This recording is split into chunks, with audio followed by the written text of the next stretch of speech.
Hey everybody, Michelle here from Gardening TLC, and it is garden tour time. We are going to be touring my gardens here at the house, but we're going to do our July videos a little bit different. Instead of doing one big long tour, which you don't really get to see everything because you've got to get it all in and not make it 2 hours long, I'm going to do smaller chunks of the garden and do multiple videos that will showcase each of those gardens. So today we're going to start right here with the driveway bed and the sidewalk bed. So come along if you want to get a deeper dive into each of those beds. All right, come on, let's go. I'm going to start with the driveway bed and the sidewalk bed. I always put the two of those together when I do my maintenance, as you saw in my 10-minute gardening video where I talk about how I zone my gardens and get my maintenance done. If you didn't see that, I recommend that you check that out. But these beds are done and ready to go, so I thought I'd show you them first. I will be doing all of the gardens. I probably won't do them in a row, but we'll get to all of them. So let's start right here. Take a look at these gardens, which are going into year 5. Most of what you see is full grown. There's a few additions that we added this year and definitely some color with annuals. So let's go check it out. Come on. We're going to start right down here at the end of the bed, and in here we have 2 different kinds of sedum. I have no idea which ones they are. They're different colors, and you can tell that this one has a different color green than this one. And they were given to me by somebody who dug them up out of their yard, and I put them down here at the end of the bed, and I love them here. I like the foliage on them, and I like that they bloom later in the year. Now, in front of them, we have a beautiful Jane Magnolia. This Jane Magnolia, I think, is going into year 6. We did prune out a lot of branches last year on the bottom to open it up. It was growing down to the ground, but I love this Magnolia. It blooms a little bit later in the season. It's going to get probably 15 to 18 feet tall, probably 8 to 10 feet wide when it's all said and done. It can take it 15 years to get full grown, but I love this thing here. It's one of my favorite trees in the spring, and it has these beautiful pink blossoms on it. Now, one of the things that we did this year was we added some blue and some red into this bed. So these are little babies. These are the blue chip junipers, and we've added 2 right here. And you'll see another one as we're going around the corner. Now, these are going to spread out. We have some cherry cordial, surefire begonias in here. And again, they're underwhelming me. But I think part of it's because, I mean, you truly want crappy dirt. Well, the end of the driveway is where there's the worst dirt ever. And there's gravel mixed in, and it's compacted. I mean, we've run over all this area with tractors and plows and everything else. So it's no wonder that they're not doing really well down here, because they're doing much better on the upper end of the bed. But we also wanted to add some red into this bed, so we've added some of these crimson pygmy barberries as well. So they're little. These are also going to get anywhere from 24 to 28 inches high, and they're going to get probably 3 to 3.5 feet wide. Oh, and I don't know if I finished the spec on this. These can get 5 to 6 feet across, so it's going to creep and eventually fill in this whole area right there. But they're ground huggers, so they're only going to get about 12 inches high. Then if we swing over, oh, I love this combination. And remember how I told you this bed really looks spectacular in July? Well, it does. It looks absolutely gorgeous in July. And I love the little bowls that I popped in here. This one is a Calabricoa. I think it's the Holy Cow. Might be Holy Moly. But I love the color on these. And it shows up so nicely with the liatris, which they're on the verge of being done. And when they're done, I'll cut them back. But they still got some color on them. And right now I see a dragonfly on them. I see bees on them. Oh, beautiful pollinators. Now in front of this we have our alliums, and they haven't bloomed yet, but they will, and they'll be absolutely fabulous. They get those purple billy balls on them, and they are the millennium. We have another patch of sedum in front of that, and again, these came from somebody that gave them to me. I don't know what they are. I think they're autumn joy. They kind of look like that, but they could be autumn frost. They could be others. Who knows? I just know that I like them, and they're pretty. All right, check this out. This is called Pardon Me. This is a repeat bloomer.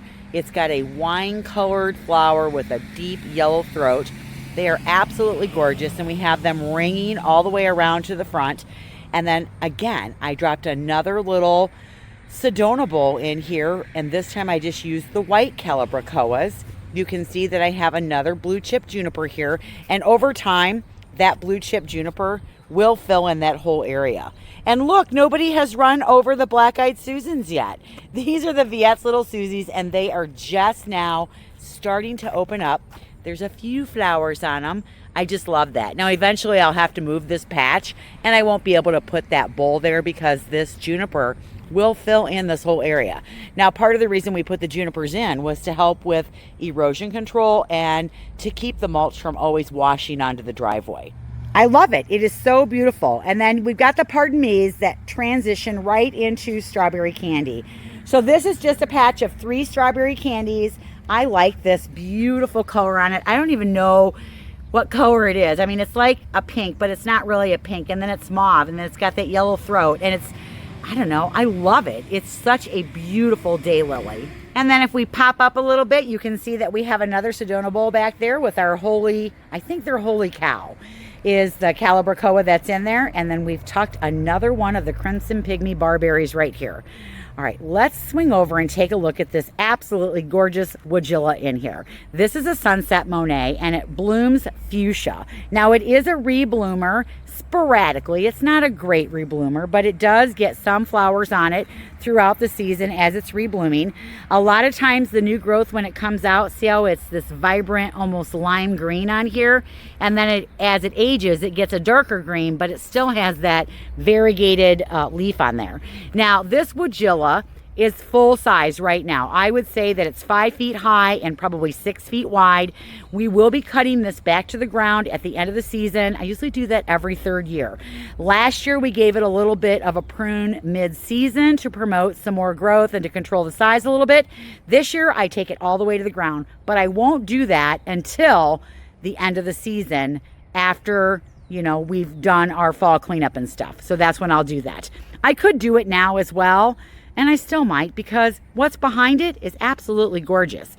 But this is a bed that you view from more than just one side. So we're going to come up the edge of the bed here and take a look at these hostas.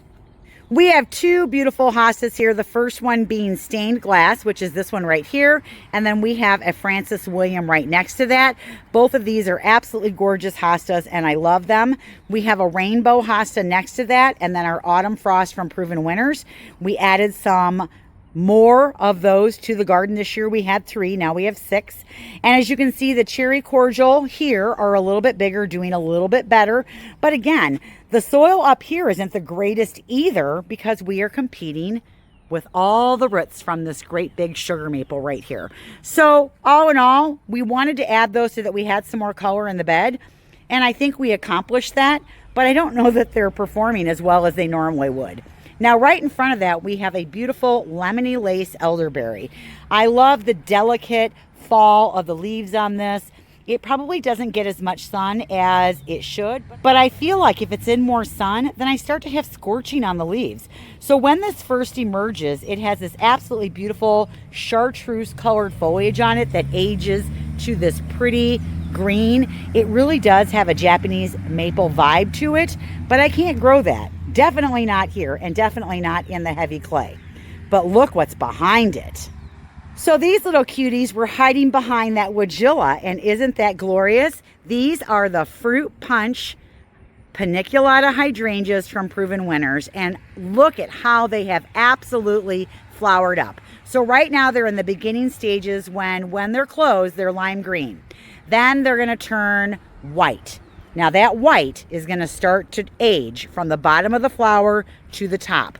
And it's going to turn this beautiful mauvey pink, and then eventually go to like this fruit punch red. And what's cool is these are a reblooming hydrangea. So as the flowers age, it will continue to produce more flowers. Those more flowers, is that the right way to say it? Those more flowers. So those flowers will also start to color up. So you end up with 3 different colors on your shrub. You'll have the lime green, the white, the mauvey ones that are aging, and then the older ones that have aged to that fruit punch pink. It's just a glorious, glorious show. But even right now, they look so good. And then behind that, we have the Sprinter Boxwoods, of which I gave them a little prune last year in the hopes of them shaping up a little bit, because I wasn't really loving how they were looking. And that prune up, it really did help them. But I'm finding with this boxwood, the Sprinter, This is going to be one that will have to be pruned all the time to keep its shape. Because right now, yeah, it's looking a little scrubby, and I'm not loving the way it looks, which means I'm going to have to prune it. So I'm either going to live with pruning it, or I'm going to take them out and put winter gems in.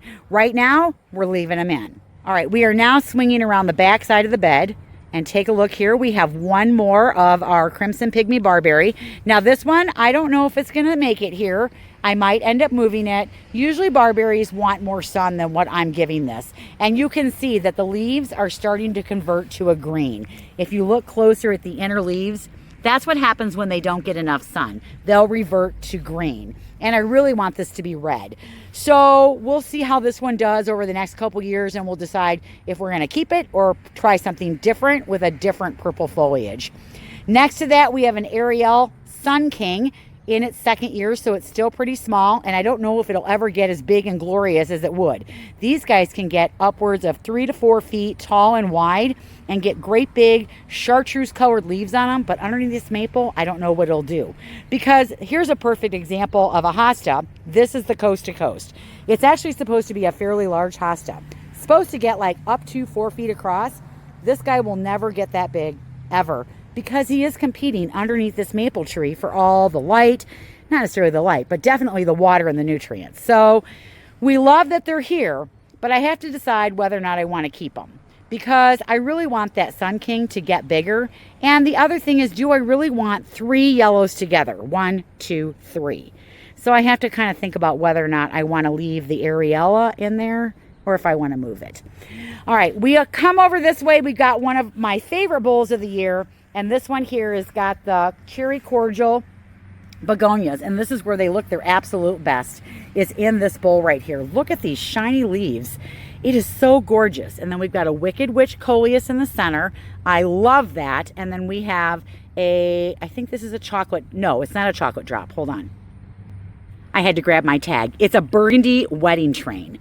And I am in love with this pot. I will repeat this one. I think it is so pretty. And as we take a look at that, I mean, just look at those glossy leaves. I like the chartreuse that's poking out. I mean, I just love this pot. It is definitely one of my favorites. And then here's another view of the driveway bed looking at it this way. And I have a bistro table here. I probably work at this bistro table more than I sit at this bistro table. But I do like that it's at the approach to this bed and that Eloise is there because I love her. And here's another look right there. Got to get my ladders put away. I had to pick cherries. I have a tart cherry tree out there, and we had like a 7-day window to get the cherries picked.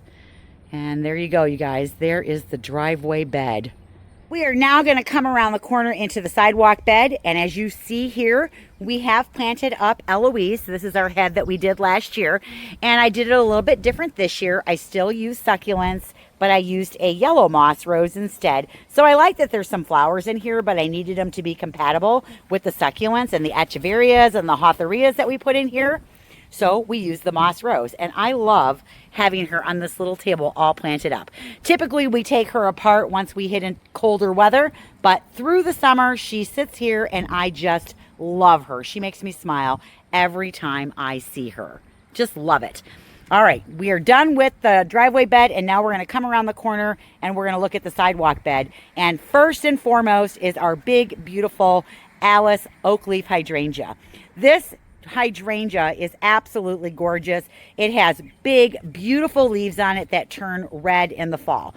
When the flowers come out, they actually start white. So I have a little white one right here, you can see.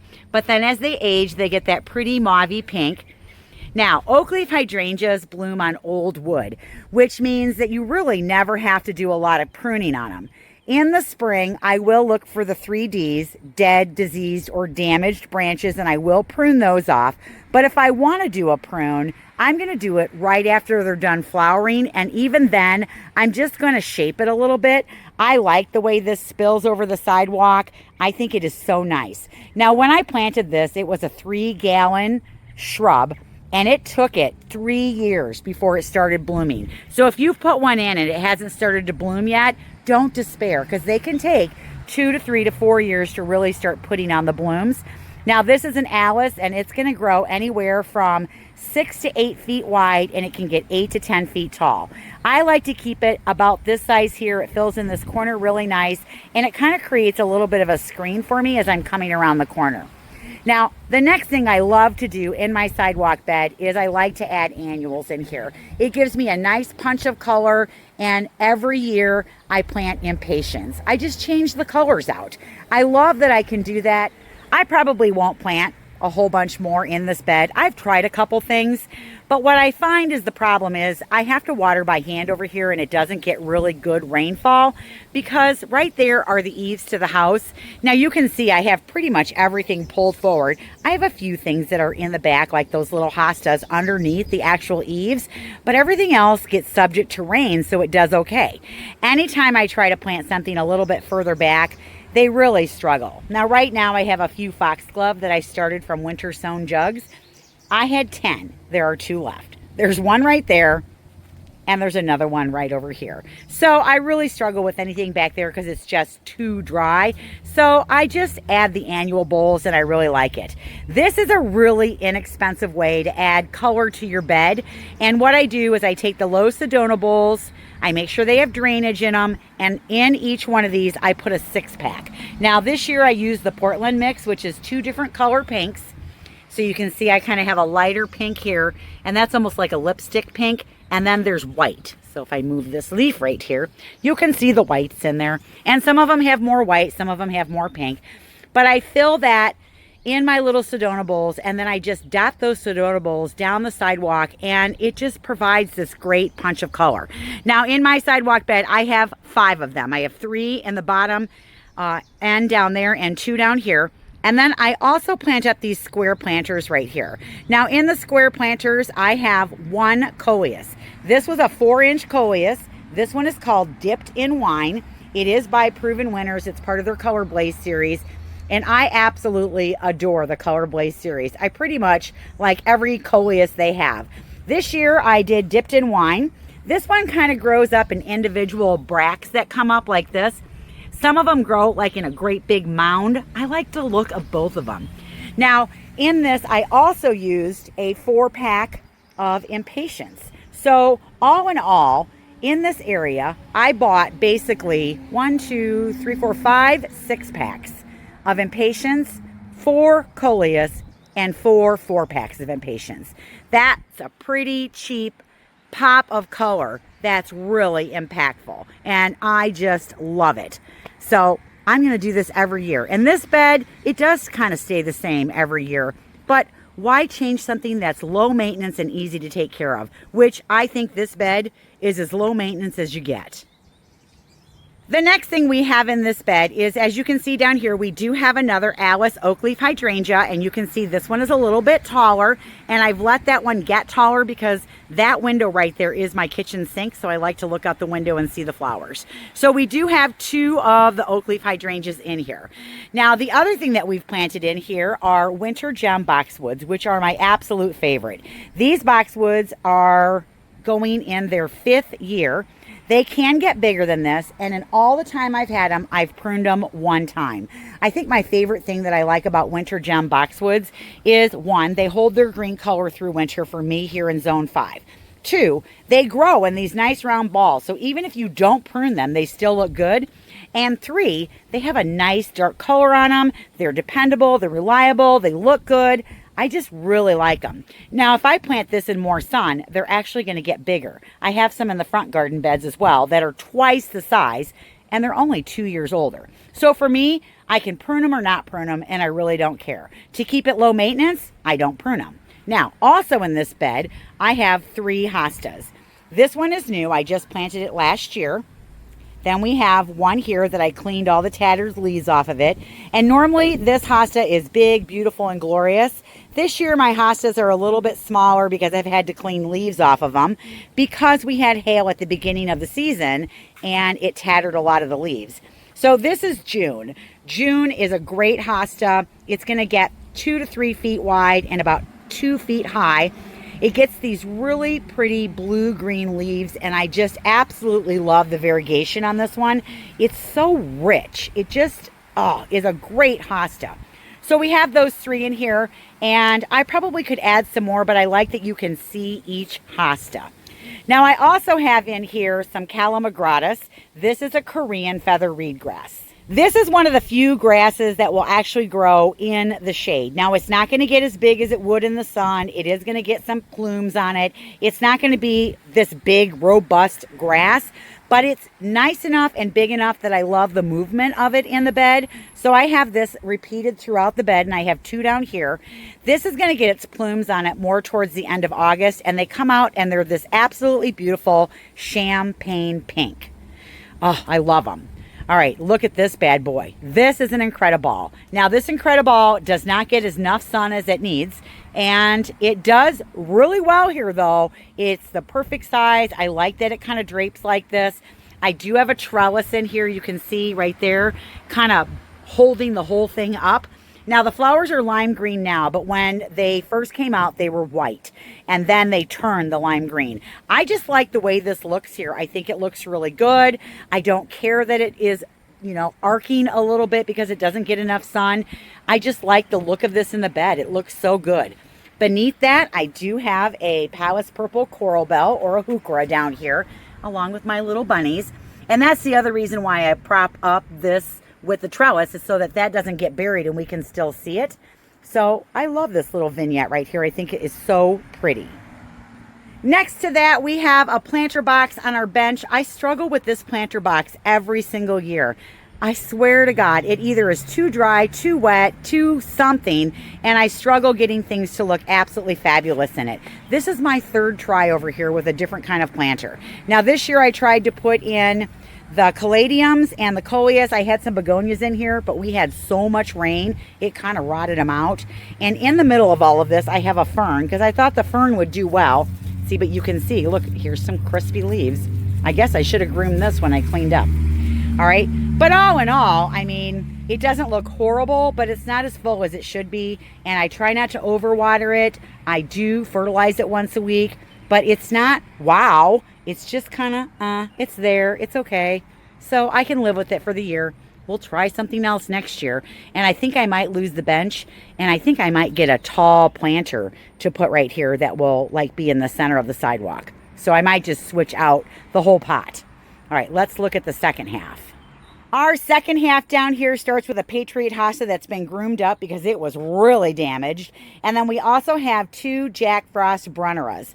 Now you can see this little Brunner right here isn't probably getting enough sun because of this oak leaf hydrangea hanging over it. So I either have to live with it like that, or I have to prune this back a little bit so that this will get a little bit more of the dappled light. Now this back one gets more light, but it struggles with water. So I have to add water to this one all the time. But it is coming along. These are only 2 years old. So they're still babies. They're in that, let's see, they're not sleeping, they're creeping. And hopefully next year they do some leaping and they really get big. Behind that, we have another calamagratis. This is the Korean feather reed grass. So there's our little corner right there. Comes down to another oak leaf hydrangea. And I just love the flowers on that. Isn't that nice? See, and then I look out the window and I get to see those. It is so pretty. All right, come back down and repeat the boxwoods right there. And then we have 3 more of the calamagratis behind that. We have our, I don't know what they call this, but we have this art piece right here. I like it in there. All right, then we keep moving down the bed, and this is our mountain serrata. This is a Aha from Proven Winners, and it does get flowers on it, but it doesn't get as many flowers as I think it should. So right now I've got 3. Yep, 3. I see some more buds, but we've got one right there. We have another one right here. And see, it's that pretty lace cap flower, and it's this pretty light pink. And I do have foliage, and most of the buds that I see, they're really low. Oh, look, there's one in there too. I didn't even see that one. But I like this shrub here, and I like the way it looks. I like its size. So we're going to keep it and hope that maybe, you know, some years I get more flowers than others, so we're going to keep it. We like it. I just like the shape of the shrub too. All right, I did groom up my coral bells. This is probably not the year of the coral bell. I think it's because it's been so humid and we've had these downpours of rain, and they really don't like that. Usually these are a lot more full. This year they're looking a little scraggly, and you know what? Some years that's how they look. In here we have the Palace Purple with the Citronella, and I did cut the flowers off because they were done, but I love the two of those mixed together, that dark against the light. Now behind that, I put in some Surefire Rose Begonias, which really are underwhelming at this point. They're not doing as well as I thought they would. This is good dirt. It gets sun and shade. I've started fertilizing them in the hopes that they maybe will pick up some bulk. I just started fertilizing them last week, so I don't know, a little underwhelmed by how these are performing. And normally they are that flower that you put in the ground and they just perform their heads off. So I don't know if it's my space right here, because I did try some Elfin Swan anemones in here last year and none of them took. So I don't know. I might have to test my soil back here and see what's going on just in that back area. All right, we swing around. We've got another bowl right here, and then we come around the corner and we've got 4 more coral bells. We've got the Palace Purple, and then these are the ones that I picked up last year at Hoffy's Nursery. This one is, I don't remember the names, but I love the silver leaf on it. And then if you come down inside here, we've got one that's called Paris. And then we've got this little bitty one right here that is struggling a little bit, and we hope that maybe it'll put some more bulk on. And then behind that, we have a Diravilla. I can't remember if this is the Kodiak Black or the Kodiak Orange or the Kodiak Red. It's one of those 3. And I was hoping that it was going to get a little bit bigger. It is only in year 2. My goal was that it was going to grow big enough to hide the gas meter. So if we come up out of here and we kind of take a look this way, and then if I sit down in my chair at my bistro table where I like to have my morning coffee, that's a nice view, and it's cool and it's calm, and early in the morning before all the trucks start to come out, it's quiet. It's really quiet on Saturday and Sunday morning, so I really love coming out here then. Now, let's take a look at our hanging basket and how that's doing. The orb that we made out of wreath rings and willow branches, we made it last year, and this year we tried to keep it simple by putting a potato vine. We had a black cherry, I think was what it was, begonia in here, and then a Boston fern. As you can see, oh, where is the begonia? Well, again, begonias don't like all that water, and I think it really just kind of was too much for it, all that rain that we got, and it just choked it out. Now, the other thing is, I was worried that these potato vines weren't going to get enough sun, and yeah, they probably aren't. They aren't as robust as they should be for being fertilized once a week for the last, I don't know, what's it been, 6-8 weeks? And so it's not anything spectacular. It's nothing great. I actually need to find something to add to this to beef it up a little bit. I have some more of the caladiums left at the garden center, so I might just bring those over. They've been sitting there and nobody's buying them. Or maybe I can introduce a houseplant in here that will do better like in this kind of light. And then I can dig them out and take them inside. But I like the whole idea of this. It's just, this is a pretty thick leaf canopied tree. It's a Crimson King maple. So yeah, this is really dark. So I need some really resilient plants in here. I wish I could just get some more color though. So I'll have to think about what I can use in there maybe next year, or maybe I have to move this to a different spot. That's probably the answer, is move it to a different spot. But I love the idea of these in here. Aren't those great? So all in all, I really like this bed. I don't know that I'll be adding things to it. I like that I can change the color of the impatiens every year. I love that the coleus do so well in the pots. And I love that I can add color to this area without spending a ton of money, but I can have impact every single year and make it look absolutely fabulous. It is definitely one of my favorite beds. It is also the lowest maintenance bed on my property, and that's what I'm going for. I want beauty, I want things that are easy to take care of, and I want low maintenance. Isn't that great? I hope you guys like taking a little bit of a deeper dive looking at the gardens. We're going to be doing actually like 5 videos. And I'm not going to do them all in a row, but I will probably put out some extra videos to get them all in. So this one here is done, and I am so happy with the progress of how this one looks. I'd say that right now I'm really digging these two. But you know what? That bed is really a July bed. It looks its best, has its best hair days in July. So we'll be doing the back garden behind the deck next. Then we'll do the passageway garden. and then we'll do the cottage garden, and then we'll do the front garden that's off of the covered porch. So we're going to take just a deeper dive and take a look at them, and how are they progressing, and what looks good, and what are we thinking we want to change, because I swear I always am changing something. I never get it exactly how I want it, and I'm moving things around. But that's okay. Sooner or later, we'll get it like these, where I absolutely love it, and they're going to stay that way. All right. If you are interested in a garden tour at your house, you need to live within 4 hours. I'm still looking for just a few more people to do garden tours with, and I want you to be within 4 hours of Rockford. So you can be in Wisconsin, Iowa, Lower Michigan if you're within 4 hours, Indiana, and I would love to come and tour your garden, because you know what? You guys are all really good gardeners, and I'd love to see what it is that you're doing at your own home. So reach out to this email right here. Tell me a little bit about your garden, a little bit about yourself. Send me a few pictures. Some people have actually sent like little mini videos so I can kind of get a feel for your garden.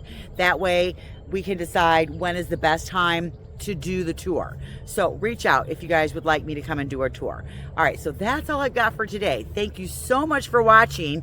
Oh, and don't forget, Garden Gab is coming up. It's going to be the last weekend in July where we share the viewer submission pictures. So make sure you send yours in. Send one picture of something absolutely beautiful in your garden that you've worked hard at, you love, you're proud of. Send it in. Send it in a landscape format, which means you turn your phone the long ways. If you guys send them straight up and down, I cannot use those pictures. And I want to, but they won't fit. So make sure you turn that camera. I need to know who you are, where you live, what zone it is, and what are we looking at? All right, send those to the email as well. All right, that's it for today, you guys. I hope you get your hands in the dirt. I'm Michelle. We'll see you in the next video. Bye, everyone.